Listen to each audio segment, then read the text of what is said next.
lola mula sa Cebu. Bakit binuhusan ng gasolina at niliyaban ng kanya mismong manugang? Bigla lang sumigaw si mama. Tulong! Tulong! Sakit po, mami. Hindi ko talaga sabihin. Plano jod niya. Para mawala na si mama guro pananglitan, wala na ko'y kasakaan. Makisawsaw sa mga sawsawang nagpapa-espesyal sa ating hapagkainan at nagpa-asenso rin sa ilan nating mga kababayan.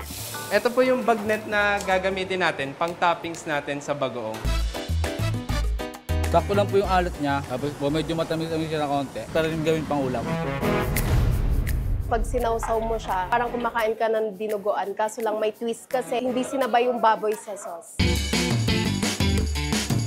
Kilalanin ang singing duo ng Bohol na nag-viral dahil sa punong-puno ng emosyon nilang pagkanta ng Mahal Pa Rin Kita. Ikaw pa rin ang nais ko, ang dama ng puso ko. Pinaran ako kasi lalaki po yun eh. Masaya ako na sikat ako kahit kinabahan ako. Nahilig po ako sa music dahil sa mga parents ko. Ikaw pa rin ang nais ko, ang dama ng puso ko. Uy!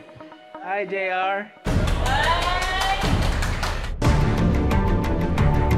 Mga malalaking igat sa Leyte, hindi hinuhuli. Ari kasi. Ito ang kasili namin. Malambing sa mga tao. Parang nagpapansin sa amin. Wala ko, bahala di ko maligo, uy. Parang bata nga, sarap kurutin bang. Dahil swerte raw ang mga ito Simula nung na-friends ko siya, ang mga labada ko dumami. at pantay din ng kanilang sapa. Sa ibang bayan, natutuyuan sila ng tubig. Kami dito, hindi natutuyuan kahit anong init ng panahon. Ganito ang t-shirt namin, fit na nakatakin. Sila raw ang in ngayong 2025. Ang geng-geng! Lalo't ang kanilang pormahan. Kakaiba! Geng-geng! Nafe-feel ko po na parang comfortable na po ako sa kanila. Hindi po nila ako ginojudge. Hindi magandang ehemplo sa mga kabataan. Lalong-lalo na mga lalaki yung nakasuot na nakapalda. Masakit din po yung mga sinasabi nila sa'yo, pero inayaan na lang na po namin, dinededma na lang po na.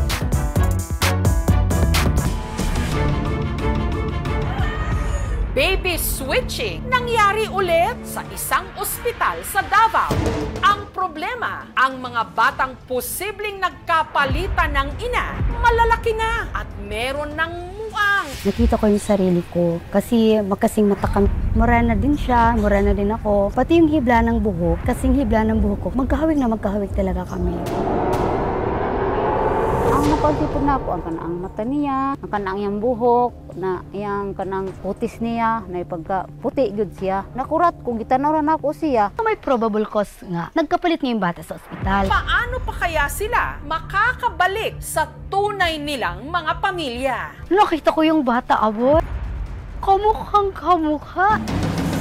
Kung ano mang magiging resulta ng DNA, handa naman ako. That was love! Ito ang Tacloban na dinatnan namin. Isang masamang panaginip. I survived! Ang ganda ng driver ko. Hindi ako makapaniwala. Ang ganda ng ngipin.